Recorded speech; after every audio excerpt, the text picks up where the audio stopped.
Bienvenidos a los diálogos de Infomediterránea, la plataforma de información marina. Soy Miquel Ortega. Hoy vamos a hablar de las dinámicas principales del pequeño pelágico en el Mediterráneo español. ¿Por qué fases ha pasado? ¿Cuáles son los actores principales? ¿Y cuáles son algunos de los retos presentes y futuros? Y para ello contamos con José Arego, que es pescador de cerco en Castellón y ha trabajado en estas pesquerías desde hace muchas décadas. Así que, en primer lugar, muchas gracias por atendernos. Es José Arego, ¿cómo decidiste ser pescador? ¿Dónde has trabajado, no? ¿Y a qué te dedicas actualmente? Bueno, soy José Arego Uriarte. Llevo desde los 15 años pescando en la pesca del cerco, en la zona desde el puerto de Castellón, lo que es la zona del Golfo de Valencia y parte de Alicante. Y en alguna época también subimos hasta el Golfo de León, pero ya hace muchos años. Entonces, tengo ya 60 años, o sea, hace 45 años que me dedico a esta pesca.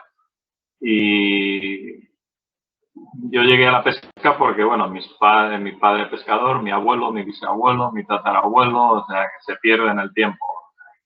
Vengo de una zona del norte de España, de un pueblecito muy pequeño pesquero, y allí no había otra opción que ser pescador o irse de allí. Entonces, en los años 70, llegamos a estas costas. Bueno, mi padre me trajo a estas costas y desde entonces estamos pescando por esta zona. Muy bien, fantástico. Ya vemos que nos vas a poder dar una buena perspectiva. Tienes perspectiva del norte y perspectiva mediterránea de muchos años trabajando en el mar. Así que, bueno, sí que me gustaría lanzarte y luego vamos estirando del hilo. Venga, tú que tienes experiencia de trabajar varias décadas en el Mediterráneo español, sobre todo en sardina y en anchoa. ¿Cómo ves los stocks actualmente? Respecto a tu experiencia histórica como pescador, más allá de los estudios biológicos que puedan existir, ¿cuál es tu experiencia vital? Bueno, la situación del stock en la actualidad es deplorable, o sea que está muy mal, muy mal. Por lo menos la evolución que yo he visto en estos 45 años en la zona donde pescamos, la sardina sobre todo, el stock de sardinas se ha derrumbado mucho. El boquerón, hay algo de boquerón, pero el tamaño no llega a ser el que había hace años tampoco, en los años 80 o 90, pero bueno, esto se podría solucionar. Pero lo que es peor es la situación de la sardina, que ha bajado, pues estamos hablando de los años 90, 2000, en la provincia de Castellón solamente hablar de 20.000 toneladas de sardina de descargas y ahora pues podemos estar por las 1.000 y pico toneladas, o sea que ha bajado 20 veces. Aunque sí, la flota ha bajado, pero la unidad de esfuerzo ha bajado también. La unidad de esfuerzo también ha bajado. O sea que esto denota claramente que estamos en una problemática importante. Creo que en este sentido estamos en la línea de las investigaciones que hacen desde otros ámbitos, ¿no? Menos desde la práctica, pero desde el ámbito de la investigación nos dicen que tenemos un problema importante. Según tu opinión, ¿cuáles crees que son algunas de las razones que pueden explicar este tipo de evolución? Y luego hablaremos, pues, bueno, cómo afrontar algunas de ellas, ¿no? Desde la perspectiva del pescador en activo. Mi opinión de que estemos en estas situaciones porque hemos pescado durante todos estos años, durante los últimos 30, 35 años, sin un plan de gestión pesquera fiable, digamos, con criterios científicos, digamos, hemos ido poniendo parches, digamos, los propios pescadores o cada cofradía o cada autonomía ha ido intentando poner cosas, acuerdos, pero nunca bajo paraguas de una ley o una norma que digamos, pudiera proteger bien el caladero. Uno de los mayores problemas que existe es que se nos permite pescar inmaduros de sardina y de boquerón, legalmente, y luego pues que hay una zona, la plataforma continental, en la zona donde pescamos, digamos, concentra el 34% de la plataforma continental del Mediterráneo. Digamos, en 100 kilómetros de costa, en 100, 120, hay una plataforma extensa, digamos, que era uno de los pulmones del Mediterráneo, sobre todo para el pescado azul, porque en los años 90, en la zona de la desembocadura del Ebro hasta Castellón, se concentraban épocas del año en que se concentraban el 60, el 70% de la flota del Mediterráneo y las capturas también. Ahí ocurrió que había unas zonas que eran de alevinaje y había sardina y boquerón, bastantes cantidades en profundidades de 50 a 0 metros. Ahí era como un reservorio y todo esto, pues en los años, entre el año 2000 y 2007 cambió.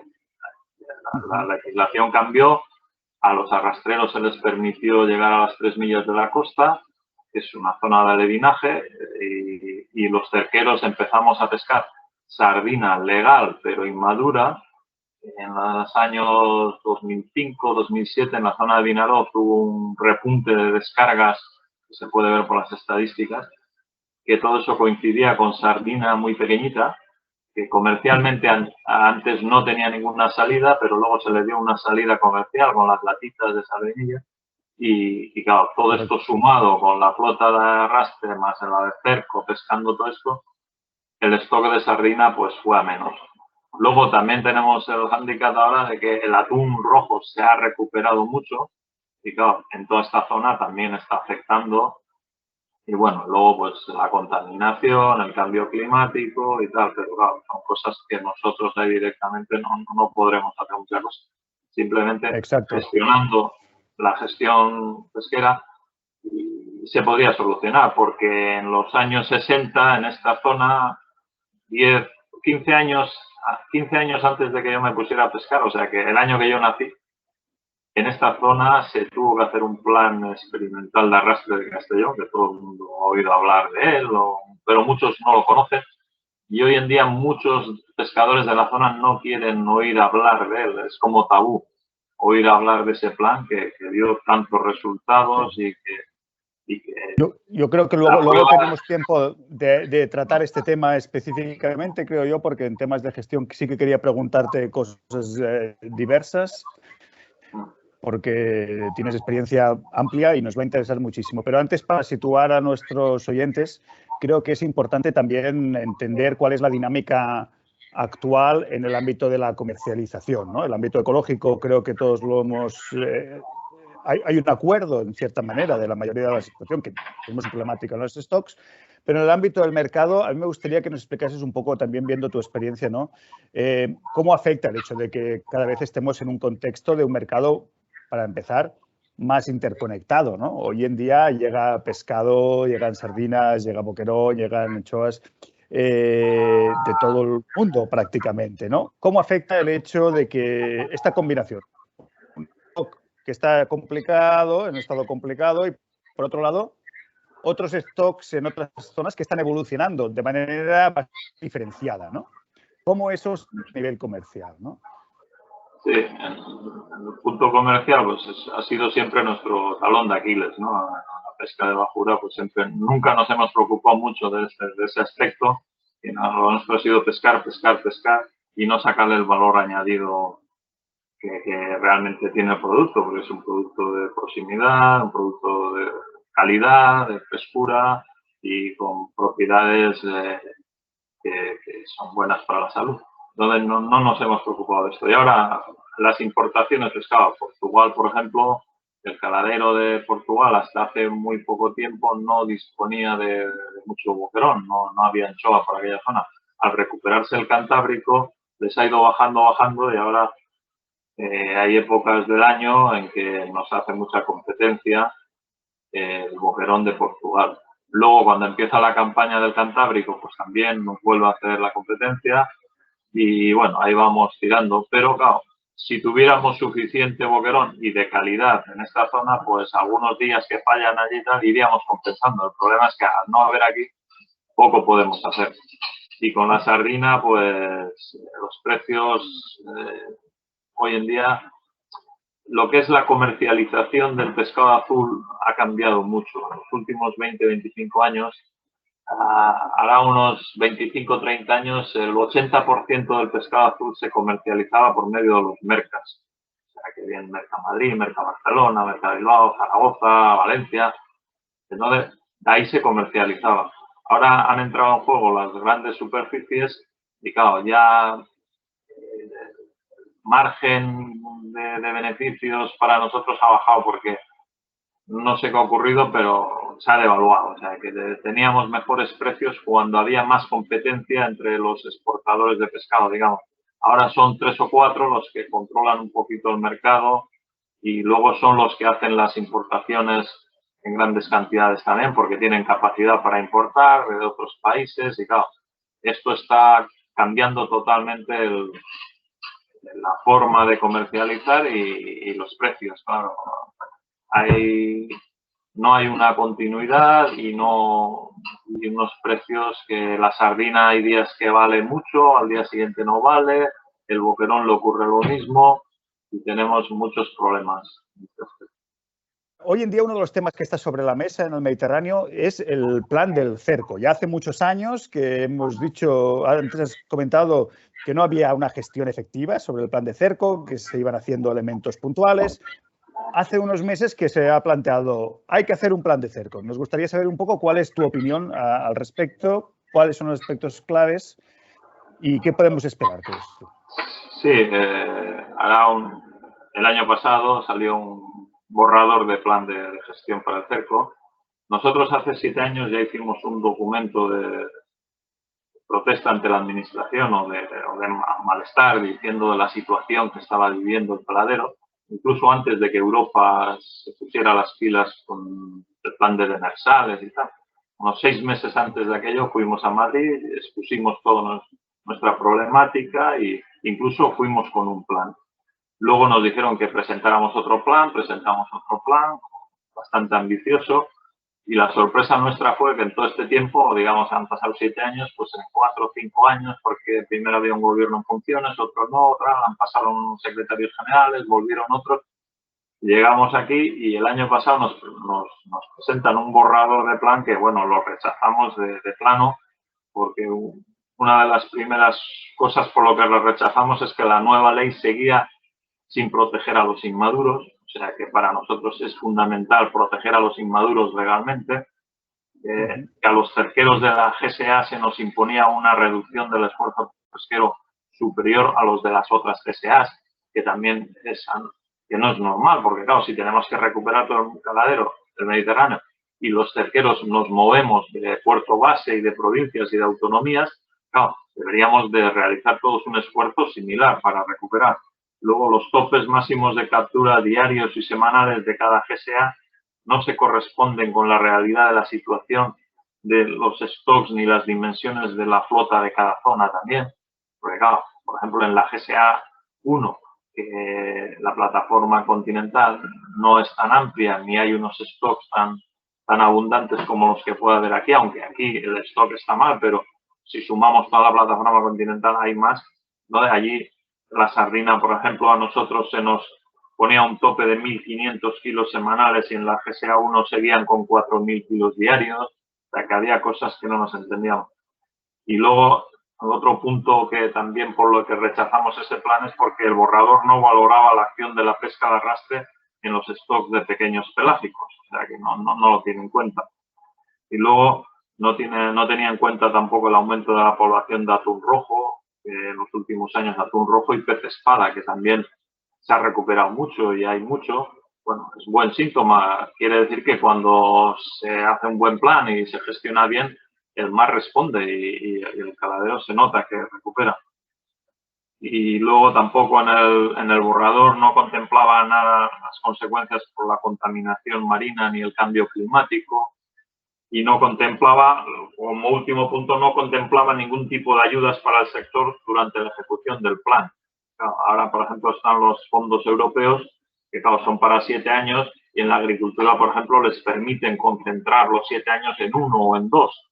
Y claro, se podría hacer en 3 años un gran esfuerzo, digamos, con paradas de mayor tiempo o incluso de 3 o 4 meses, estuvieran subvencionados y ver cómo recupera el caladero y cómo reacciona el caladero en esos 3 años.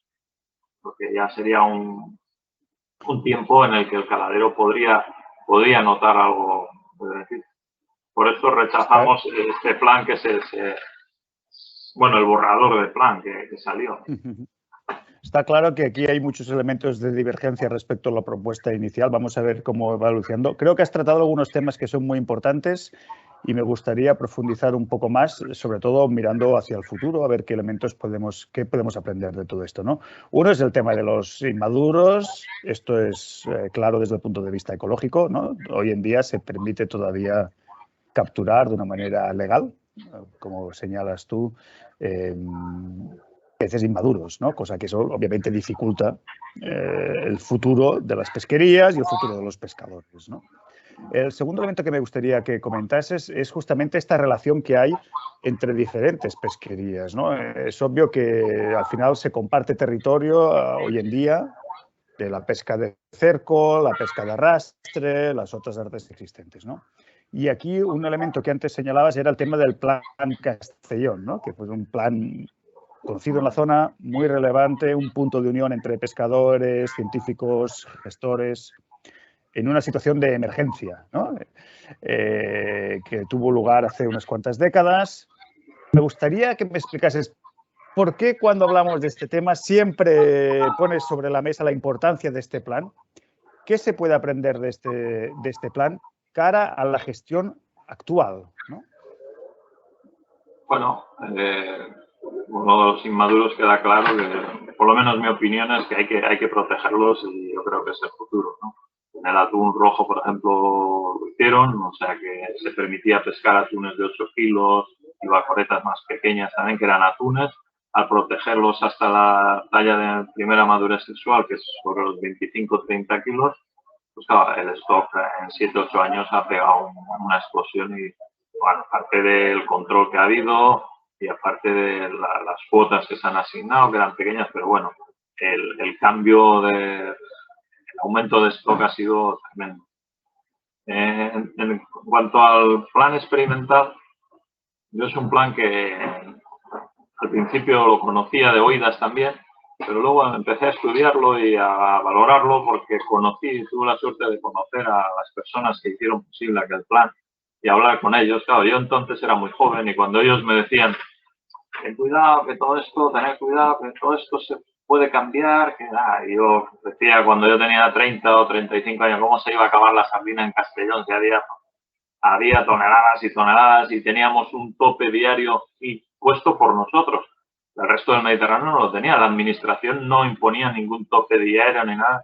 Y en Castellón, ya era unos 30 años, 30 y algo, se puso un tope diario, pero no pensando en que el stock iba a colapsar, sino pensando en mantener precios y tal, para, digamos, intentar regular un poquito el mercado.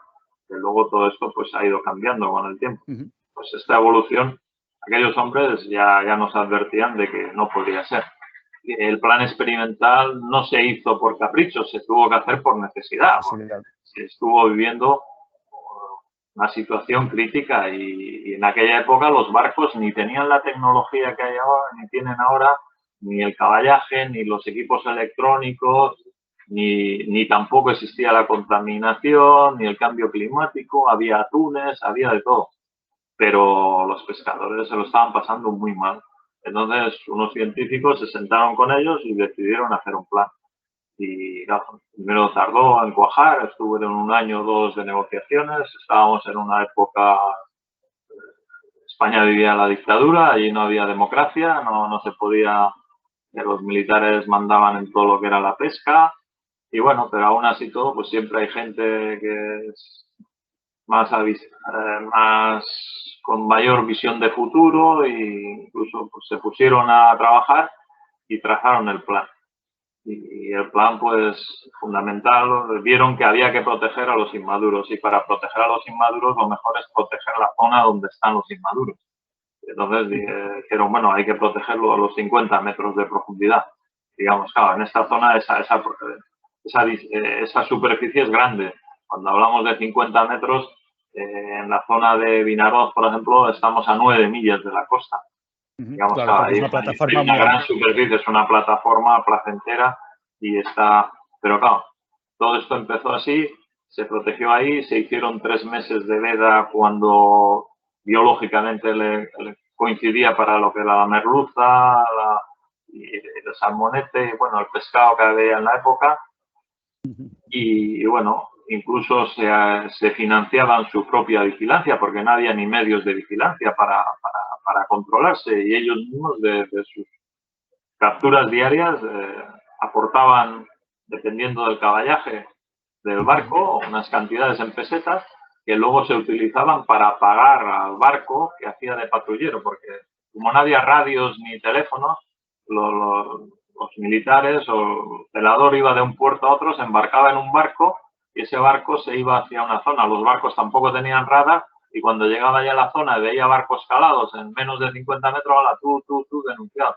Y así es como funcionaron durante años hasta que se concienciaron. Bueno, luego se autopusieron la malla de 40. Primero, como no había mucho dinero, la parte baja dejaban que llegaran los artes aquellos de cáñamo con la malla tupida que tenían y les hicieron cambiar el cielo del copo y poco a poco fueron adaptando. Bueno, hicieron muchas cosas y todo aquello fue cuajando y en 6 años el caladero pues recuperó. Bueno, pusieron unos horarios, los 12 horas diarias, eliminaron el sábado de trabajo, digamos un día menos de trabajo. Bueno, o sea que pusieron unas condiciones laborales también para las tripulaciones y crearon, pues eso, el pescador. Hay un informe muy bonito que está hecho por la Universidad de Económicas de Valencia, en el que está todo muy bien detallado y se ve cómo el caladero o que diga los barcos que trabajaban en la zona a los 6 años, trabajando un día menos y trabajando 12 horas diarias, tenían 3 veces mayores rendimientos. Los tripulantes ganaban 3 veces más. Y esto está todo documentado y con pruebas y tal. Es un documento que está en internet, bueno, lo podéis... O sea, esto que me comentas verdaderamente resuena mucho, ¿no? Sobre algunas de las propuestas que vuelven a estar sobre la mesa, ¿no? De la adaptación de la malla en el arrastre, la necesidad de reducción de días pesqueros para ajustes y hasta qué punto repercutirá negativamente económicamente o no en términos de beneficios. Todo el tema de la zonificación, ¿no? Que tú antes comentas, también es un tema que es de máxima actualidad, ¿no? Aquí, ¿cuál es el elemento? En aquel momento había una crisis muy fuerte, ¿no? El típico pesquero, pero yo creo que ahora estamos en una situación relativamente similar, ¿no? O sea, hay una crisis del sector pesquero. ¿Hasta qué punto crees que podemos avanzar? ¿Cuáles son las piezas que tenemos que mover para ir avanzando en este sentido, ¿no? Porque ahora tenemos un plan de cerco por aquí discutiendo, un plan de arrastre discutiendo por otro ámbito, ¿no? Esto, ¿cómo se cuida esta relación? Yo creo que el mar Mediterráneo es un mar cerrado, es un mar un poco delicado, un mar que ha sufrido todas estas crisis, no solo esta de los años 60. Si miramos un poquito la hemeroteca, nos podemos ir a 100, 200 años, incluso al siglo XVIII y tal, y vemos cómo había crisis pesqueras, habría problemas con barcos incluso franceses que venían a arrastrar parejas a esta zona, o barcos valencianos que se iban a la zona de Andalucía, porque por estas zonas también decaían las capturas. O sea que, y claro, ¿cómo dices, bueno, cómo con aquella tecnología, cómo con aquellos barcos a vela y llegaban a esta situación? Porque claro, si no respetas las zonas de inmaduros, digamos, la plataforma continental, lo más cerca de la playa, pues esto, si no se respeta todo esto, todo lo demás va cayendo en cadena.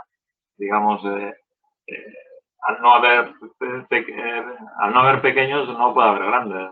Y esto es lo que... Está un poco esta máxima también de que al final la ecología entiende sobre todo de metros de profundidad, ¿no? Ah, bueno, sí, esto sí, claro. Esto sí, que claro, los peces no entienden de distancias a la costa, entienden de profundidades. Depende de la época del año que sea o depende del ciclo de la vida, en el tamaño del pescado está en unas profundidades, en otras.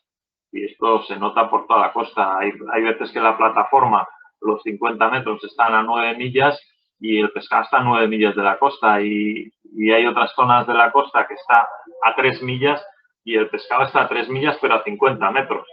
En la misma semana, digamos, en zonas diferentes del Mediterráneo, pues actúa más o menos igual, ¿no? En invierno se acerca más a la costa, lo que es la sardina del boquerón. En verano lo encontramos más en profundidades, más el boquerón siempre más afuera, digamos, a mayor profundidad que la sardina. Y aunque en invierno pueden estar mezclados, incluso el boquerón por tierra de la sardina. Pero en verano lo lógico, cuando el caladero estaba sano, era que de los 35 metros a los 75-80 se situaba la sardina y a partir de los 80 y algo se situaba el boquerón de tamaño y boquerón grande. Aunque eso no quiere decir que hay épocas del año que puedes encontrar sardinita pequeña en los 1000 metros o en los 200 que se ha desplazado, pero sardina muy pequeñita o boquerón muy pequeñito. Pero la lógica, cuando el caladero estaba sano, cuando era esta.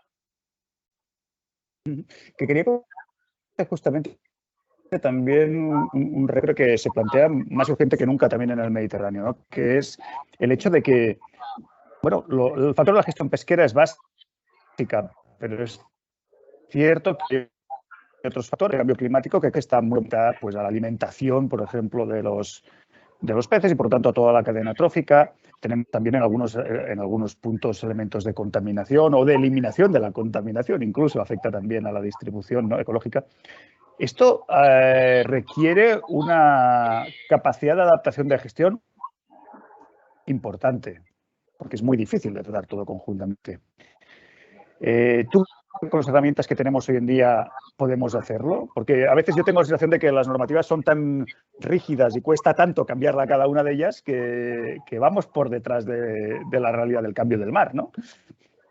Sí, claro. A ver, la normativa ahora Europa empieza a poner normas, pero para mí es como un elefante que está entrando en una cacharrería.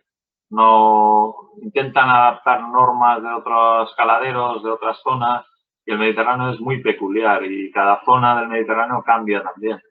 Y ahí podría haber, no sé, habría que acotar más las zonas y no unas zonas pequeñitas, pero sí unas zonas amplias, digamos, del Golfo de Valencia, digamos, del Ebro hacia el norte otra, y luego de lo que es el Cabo de la Nao hacia el sur otra, y ahí crear unos planes de gestión específicos, pero pensando siempre en recuperar todo el ecosistema, ¿no? Porque si vamos con un puerto, con una modalidad, con una especie, tal, va a ser muy complicado. Para mí, habría que recuperar como se hizo en el plan experimental, intentar recuperar todas las especies, el máximo de especies posibles y el caladero responde y recupera.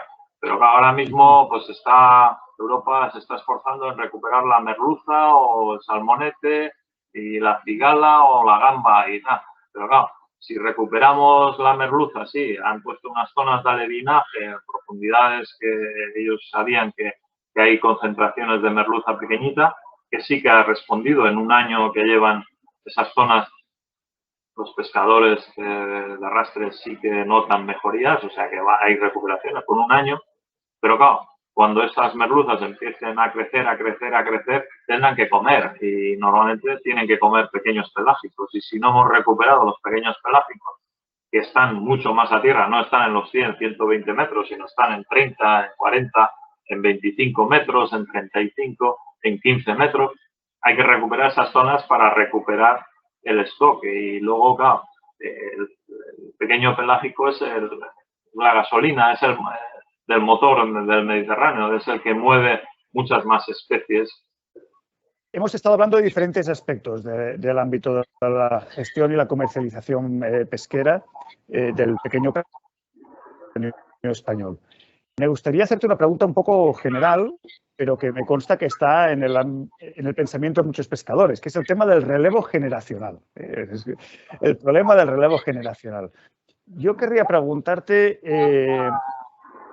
aparentemente es difícil porque implica muchas dimensiones diferentes, ¿no? Me puedo imaginar desde el tema de sueldos, tema de horarios, tema de días laborables, pero también entiendo que el tema de asegurar que hay una gestión pesquera adecuada también da tranquilidad, por un lado, a los pescadores de que hay futuro y permite recuperar stock de manera que sean competitivos, ¿no? Y por lo tanto económica.